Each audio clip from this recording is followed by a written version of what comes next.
sa gugma. Nabati mo na ba ang talag sa himaya?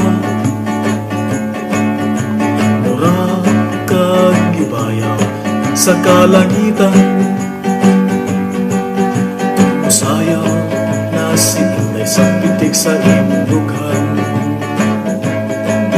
Kung gibati mo na ang gibati ko, kinahanglan pa ba pagpuso mo?